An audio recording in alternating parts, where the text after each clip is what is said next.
ಇದು ಹಾಕಿದ್ರೆ ಗಾಡಿ ಓಡುತ್ತೆ. ಓಕೆ, ಇವಾಗ ಹಾಕಿದ್ರೆ ಓಡುತ್ತೆ. ಸಡನ್ನಾಗಿ ಹಿಂಗೆ ತೆಗೆದ್ರೆ ಸಡನ್ ಸ್ಟಾಪ್.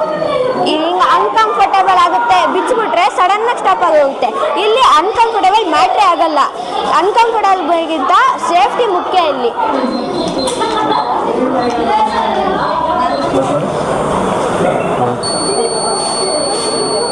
ನಾವು ಓಪನ್ ಮಾಡಿದ್ರೆ ಆನ್ ಆಗುತ್ತೆ ಸರ್. ಬಹಳ ಉಪಯೋಗ ಆಗುತ್ತೆ. ಈ ಸೆನ್ಸರು ಈ ಸೌಂಡ್ ವೇವ್ಸ್ ಕಳಿಸುತ್ತೆ. ಈ ಸೌಂಡ್ ವೇವ್ಸಿಂದ ಕಾಣಿಸ್ದಿರೋರು ಸೌಂಡ್ ಬರುತ್ತೆ. ಆನ್ ಆಗಿದೆ, ಆಫ್ ಆಯಿತು. ನನ್ನ ಹೆಸರು ಲೋಹಿತ್ ಗೌಡ KS. ಇವನ ಹೆಸರು ಅಭಯ್, ಇವನ ಹೆಸರು ಆಕಾಶ್. ಇವತ್ತು ನಮ್ಮ ಸ್ಕೂಲಲ್ಲಿ ಸೈನ್ಸ್ ಎಕ್ಸ್ಪೆರಿಮೆಂಟ್ ನಡೀತಾ ಇದೆ. ಅದರಿಂದ ನಾವು ಸೈನ್ಸ್ ಎಕ್ಸ್ಪೆರಿಮೆಂಟಲ್ಲಿ ಮಾಡಿರೋದು ಸಾಯಿಲ್ ಮಾಯಿಶ್ಚರ್ ಡಿಟೆಕ್ಟರ್. ಇದು ಸಾಯಿಲ್ ಮಾಯಿಶ್ಚರ್ ಸೆನ್ಸರು. ಇದನ್ನು ಗಾಳೀಲಿ ಇಟ್ಟರೆ ಇಲ್ಲಿ ಮಾಯಿಶ್ಚರ್ ವ್ಯಾಲ್ಯೂ 294 ಇದೆ. ಅಂದರೆ ಈಗ ಮಾಯಿಶ್ಚರು ಇಲ್ಲ. ಇದು ಸಾಯಿಲ್ ಒಳಗಡೆ ಇಟ್ಟಿದ ತಕ್ಷಣ ಅದು ವ್ಯಾಲ್ಯೂ 100ಗಿಂತ ಕೆಳಕ್ಕಾಗ್ತಾ ಇದೆ. ನೋಡ್ಬೋದು ಇಲ್ಲಿ ನೀವು ಒಳಕ್ಕೆ 76 ಅದು ಕಡಿಮೆ ಆಗಿದೆ, 38 ಆಗಿದೆ. ಅದು 100ಗಿಂತ ಕೆಳಗಡೆ ಇದ್ದರೆ ನಾವು ವಾಟರ್ ಹಾಕೋಷ್ಟೇನು ಬೇಡ. ಈ ಪ್ರಾಜೆಕ್ಟ್ದ ಮೇನ್ ಏಮ್ ಏನಂದರೆ ಫಾರ್ಮರ್ಸ್ಗೆ ಇದು ಒಳ್ಳೆ ಉಪಯೋಗ ಆಗುತ್ತೆ. ಫಾರ್ಮರ್ಸಿಗೆ ಗೊತ್ತಾಗಲ್ಲ ಯಾವಾಗ ನೀವು ಪ್ಲಾಂಟಿಗೆ ನೀರು ಹಾಕಬೇಕು ಇಲ್ಲ ನೀರು ಹಾಕಬಾರ್ದು ಅಂತ. ಅದಕ್ಕೆ ಹಾಕಬೇಕು, ಕಮ್ಮಿನ ಜಾಸ್ತಿನ ಅಂತ ಅವ್ರಿಗೆ ಗೊತ್ತಾಗಲ್ಲ. ಆದರೆ ಇದರಿಂದ ಅವ್ರಿಗೆ ಚೆನ್ನಾಗಿ ಗೊತ್ತಾಗುತ್ತೆ. ಆಮೇಲೆ ಅವರು ನೀರು ಸಪ್ಲೈ ಬೇಗ ಮ್ಯಾನ್ಯುಯಲ್ ಆಗಿ ಮಾಡ್ಕೊಬೋದು. ಆಮೇಲೆ ನಾನು ಇನ್ನೊಂದು ಮಾಡಿರೋದು ನಮ್ಮ ಟೀಮ್ ಏನಂದರೆ ಬೆಂಚ್ ಸ್ಟಿಕ್ ಅಂತ ಮಾಡಿದ್ದೀವಿ. ಕಣ್ ಕಾಣಿಸ್ತಿರೋರಿಗೆ ಬಹಳ ಉಪಯೋಗ ಆಗುತ್ತೆ. ಈ ಸೆನ್ಸರು ಈ ಸೌಂಡ್ ವೇವ್ಸ್ ಕಳಿಸುತ್ತೆ. ಈ ಸೌಂಡ್ ವೇವ್ಸಿಂದ ಕಾಣಿಸ್ದಿರೋರು ನಾನು ಕಣ್ಣು ಮುಚ್ಕೊಂಡು ಹೋಗ್ತೀನಿ. ಸೌಂಡ್ ಬರುತ್ತೆ. ಇವನು ಅಡ್ಡ ಇದ್ದಾನೆ, ಅದಕ್ಕೆ ಸೌಂಡ್ ಬರುತ್ತೆ. ಇದು ಅವ್ರಿಗೆ ಚೆನ್ನಾಗಿ ಗೊತ್ತಾಗುತ್ತೆ. ಎಲ್ಲಿ ಇವಾಗ ಮುಂದೆ ಬಂದರೆ ಇಲ್ಲಿ ಸೌಂಡ್ ಬರುತ್ತೆ. ಇವನ ಹತ್ರ ಬಂದಾಗ ಅದು ಅವ್ರಿಗೆ ಚೆನ್ನಾಗಿ ಗೊತ್ತಾಗುತ್ತೆ. ಸ್ವಲ್ಪ ಹಿಂದೆ ಹೋಗೋಣ, ಟರ್ನ್ ಮಾಡ್ಕೊಳ್ಳೋಣ ಅಂತ ಅವ್ರಿಗೆ ಗೊತ್ತಾಗುತ್ತೆ. ಮತ್ತೆ ಕ್ಲಾಪ್ ಹೊಡೆದ್ರೆ ಆಫ್ ಆಗುತ್ತೆ. ಇದು AC ಮತ್ತು DC ಆನ್ ಆಗಿದೆ, ಆಫ್ ಆಯಿತು. ಈ ಕನೆಕ್ಷನ್ AC ಮತ್ತು DC ಕರೆಂಟ್ಸ್ಗೆ ಎಲ್ಲ ಕನೆಕ್ಟ್ ಮಾಡ್ಕೊಬೋದು. ಅಕಸ್ಮಾತ್ ಏನಾದರೂ ಲೈಟ್ ಇಲ್ಲ ಫ್ಯಾನ್ ಆಫ್ ಮಾಡೋದು ಮರ್ತೋದ್ರೆ ಮನೇಲಿ ಶಾರ್ಟ್ ಸರ್ಕ್ಯೂಟ್ ಆಗಿಬಿಟ್ಟು ಪ್ರಾಬ್ಲಮ್ಸ್ ಜಾಸ್ತಿ ಇರುತ್ತೆ. ನಾವು ಅದರಿಂದ ಇದನ್ನ ಯೂಸ್ ಮಾಡಿದ್ರೆ ನಾವು ಕ್ಲಾಪ್ ಮಾಡಿದ್ರೆ ಲೈಟ್ಸ್ ಆನ್ ಆಗುತ್ತೆ, ಮತ್ತು ಕ್ಲಾಪ್ ಮಾಡಿದ್ರೆ ಲೈಟ್ಸ್ ಆಫ್ ಆಗುತ್ತೆ.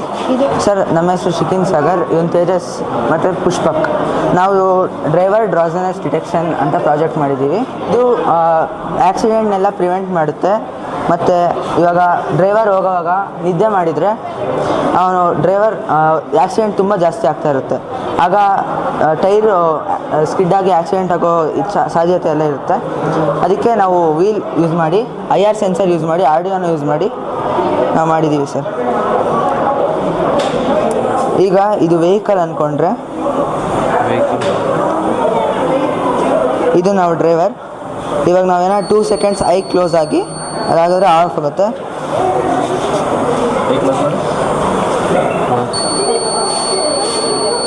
ನಾವು ಓಪನ್ ಮಾಡಿದ್ರೆ ಆನ್ ಆಗುತ್ತೆ ಸರ್.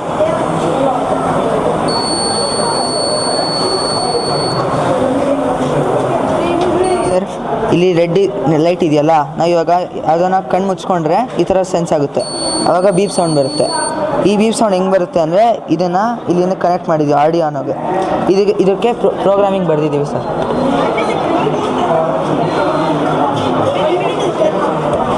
ಈ ಪ್ರೋಗ್ರಾಮಿಂಗ್ ಇದು ರನ್ ಮಾಡುತ್ತೆ. ಈ ರನ್ ಮಾಡಿದಾಗ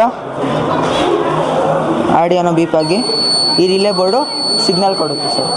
ಈ ರಿಲೇ ಬೋರ್ಡ್ ಇದಕ್ಕೆ ಸಿಗ್ನಲ್ ಕೊಟ್ಟಾಗ ಇದನ್ನು ಸ್ಟಾಪ್ ಮಾಡುತ್ತೆ.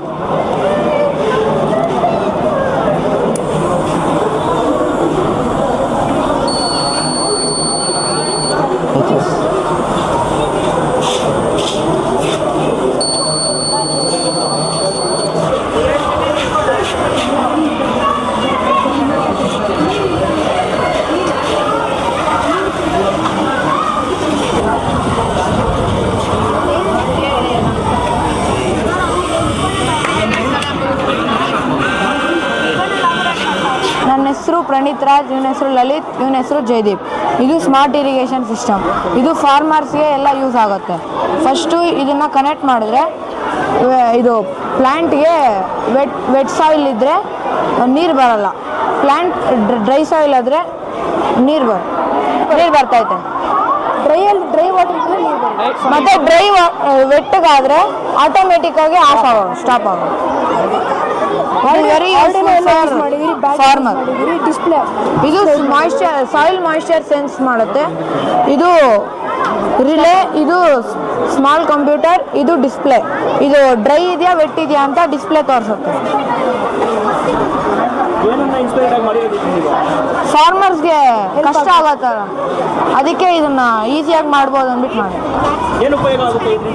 ಇದರಿಂದ ವಾಟರ್ ಸೇವ್ ಆಗುತ್ತೆ ಮತ್ತೆ ಹ್ಯೂಮನ್ ಎಫರ್ಟ್ಗೆ ರೆಡ್ಯೂಸ್ ಆಗುತ್ತೆ.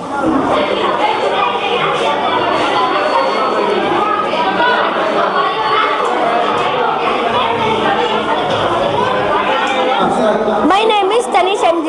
I am studying in 5th standard C section in Sri KV English School. My topic name is glowing the bulb without electricity. It converts chemical energy to the electric energy. First, we should connect the one wire to the LED bulb and other end of the wire to the screw. After connecting that, we should add the lemon salt to the water. After mixing that, we should put the two wires into the water. After it will glows. So how it glows? Because it contains ions. Ions is nothing but a molecule which has a net connection electricity. Thank you.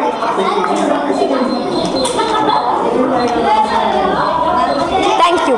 Hi, ನನ್ನ ಹೆಸರು ಚಿರಾಗ್ ಅಂತ. Shri K V English ಸ್ಕೂಲಲ್ಲಿ ಓದ್ತಾ ಇದ್ದೀನಿ, 5th standard C section. ಇವಾಗ ಇದು ಒಂದು smart helmet ಅಂತ, ಇದು ಜನರ ಸುರಕ್ಷತೆಗಾಗಿ. ಇವಾಗ ಹೆಲ್ಮೆಟ್ ಹಾಕ್ಕೊಂಡ್ರೆ ಗಾಡಿ ಓಡಿಲ್ಲ. ಇವಾಗ ಇದು ಕ್ಲಿಪ್ ಹಾಕ್ಕೊಂಡ್ರೆ ಗಾಡಿ ಓಡುತ್ತೆ. ಇವಾಗ ಸಡನ್ ಆಗಿ ತೆಗೆದ್ರೆ ಸಡನ್ ಸ್ಟಾಪ್. ಇವಾಗ ಕ್ಯಾಪ್ ಹಾಕೋಕಾ? ಓಕೆ. ಇವಾಗ ಹಾಕಿದ್ರೆ ಓಡುತ್ತೆ. ಸಡನ್ನಾಗಿ ಹಿಂಗೆ ತೆಗೆದ್ರೆ ಸಡನ್ ಸ್ಟಾಪ್. ಇದು ಯಾವುದರಿಂದ ಯೂಸ್ ಆಗಿರೋದು ಅಂದರೆ, ಒಂದು ರಿಮೋಟ್ ಕಂಟ್ರೋಲ್ ಕಾರಿಂದ. ಅದು ರಿಮೋಟು ವೀಲು ಆಲ್ರೆಡಿ ಆಟೋಮೆಟಿಕಾಗಿ ಕನೆಕ್ಟ್ ಆಗಿರುತ್ತೆ. ಇಲ್ಲಿ ಒಳಗಡೆ ಮೆಚ್ಚಿದ್ದೀವಿ. ಅದ್ರ ಮೇಲೆ ಒಂದು ಹೈ ಆಗೋಕ್ಕೆ ಸ್ವಲ್ಪ ಸ್ಪೂನು ಸ್ಪಂಜ್ ಎಲ್ಲ ಇಟ್ಟಿದ್ದೀವಿ. ಇವಾಗ ಇದೆಲ್ಲ ಪಾರ್ಟ್ಸು ಎಲ್ಲ ಬಿಚ್ಚಿ ಎಲ್ಲ ಅಂಟಿಸಿ, ಇದು ಸ್ವಿಚ್ಚು ಅಷ್ಟೇ.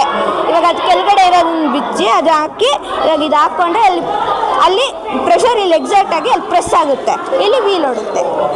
ಇವಾಗ ತೆಗೆದ್ರೆ ಸಡನ್ ಸ್ಟಾಪ್. ಇವಾಗ ನಾನು ಹಾಕ್ಕೊಂಡೆ, ಗಾಡಿ ಓಡ್ತಾ ಇದೆ ನೋಡಿ.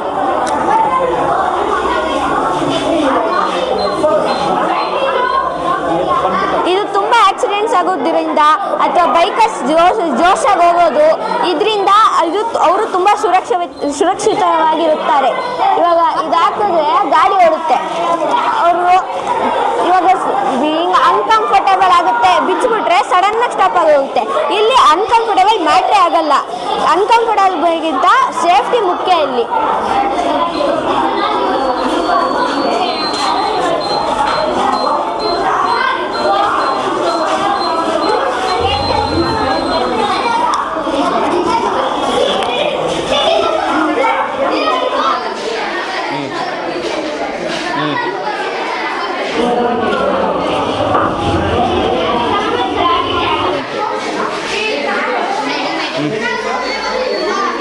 ಎಲ್ಲ ವರ್ಷವೂ ಇದೇ ಥರ ನಡೆಯುತ್ತೆ. ಫೆಬ್ರವರಿ 28ನೇ ತಾರೀಕು ನ್ಯಾಷನಲ್ ಸೈನ್ಸ್ ಡೇ ಅಂತ ನಾವು ಸೆಲೆಬ್ರೇಟ್ ಮಾಡ್ತೀವಿ. ಮಕ್ಕಳು ಉತ್ಸಾಹ ಅನ್ನೋದಕ್ಕೆ ಒಂದು ಕಡೆ ಇದ್ರೇನು, ಇನ್ನೋವೇಟಿವ್ ಅವ್ರ ನಾಲೆಡ್ಜು ಎಂಥ ಮಟ್ಟಕ್ಕೆ ಬೆಳೆದಿದೆ ಅಂದರೆ, AI ಬಂದಿದ ಮೇಲೆ ಅವರು ಎಲ್ಲಿ ಹುಡುಕ್ತಾರೆ, ಏನು ಮಾಡ್ತಾರೆ ಅಂತ ನಮಗೆ ಆಶ್ಚರ್ಯ ಆಗುತ್ತೆ. ಏನೇನೋ ಮಾಡಿದ್ದಾರೆ. ಕಣ್ಣಿಲ್ದವ್ರಿಗೆ ಒಂದು ಕೋಲು ಅಂತ ಒಂದು ಮಗು ಮಾಡಿದಾನೆ, ನೋಡೋದಕ್ಕೇನೆ ನಮಗೆ ಅರೆ ಇಂಥದ್ದೆಲ್ಲ ಇದ್ದರೆ ಎಷ್ಟು ಹೆಲ್ಪ್ಫುಲ್ ಆಗುತ್ತೆ ಅಂತ ನಮಗೆ ಅನಿಸುತ್ತೆ. ಅದೇ ಸಮಯದಲ್ಲಿ ಆ ಸೈಂಟಿಸ್ಟ್ ಯಾರ್ಯಾರನ್ನ ಇವತ್ತು ನಾವು ಅವರು ಪರವಾಗಿ ನಾವು ಇವತ್ತು ಮಾತಾಡ್ತೀವಿಯೋ, ಅವರೆಲ್ಲರೂ ಚಿಕ್ಕದರಲ್ಲಿ ಅವರು ಸ್ಟೂಡೆಂಟ್ ಆಗಿದ್ದೇನೋ ಸೈಂಟಿಸ್ಟ್ ಆಗಿದ್ದಾರೆ. ನಮಗೆ ಒಂದು ವಿಷಯ ಏನು ಇವಾಗ ಇದ್ರ ಮುಖಾಂತರ ಅರ್ಥ ಆಗುತ್ತೆ. ಇದ್ರ ಮುಖಾಂತರ ನಾನು ಏನು ಹೇಳಬೇಕಾಗಿತ್ತೆ ಅಂದರೆ, ನಮ್ಮ ಹುಡುಗರು ಇವಾಗಿಲ್ಲ, ಯಾವಾಗಲಾದರೂ ಒಂದು ದಿನ ಡೆಫಿನೆಟ್ಲಿ ಸೈನ್ಸಲ್ಲಿ ಟೆಕ್ನಾಲಜಿಯಲ್ಲಿ ಅವರು ದೊಡ್ಡ ಮಟ್ಟಿಗೆ ಹೋಗ್ತಾರೆ ಅನ್ನೋದು ನನಗೆ ಡೆಫಿನೆಟ್ಲಿ ಗೊತ್ತಾಗತ್ತೆ. ಅವರು ಇಷ್ಟು ದಿನ ಕ್ಲಾಸಲ್ಲಿ ಮಾಡಿರೋ ಪಾಠನೇ ನಮಗೆ ಗೊತ್ತು. ಯಾವಾಗ ಡಿಸ್ಪ್ಲೇ ಮಾಡಿ, ಯಾವಾಗ ಅವರವರು ಇನ್ನೋವೇಟಿವ್, ಅವರು ಕ್ರಿಯೇಟಿವ್ ಥಿಂಕಿಂಗಲ್ಲಿ ಅವ್ರು ಯಾವಾಗ ಕೆಲವು ವಿಷಯಗಳನ್ನ ಆಚೆ ತಗೊಂಬರ್ತಾರೆಯೋ ಆವಾಗಲೇ ನಮಗೆ ಇದೆಲ್ಲ ಅರ್ಥ ಆಗುತ್ತೆ.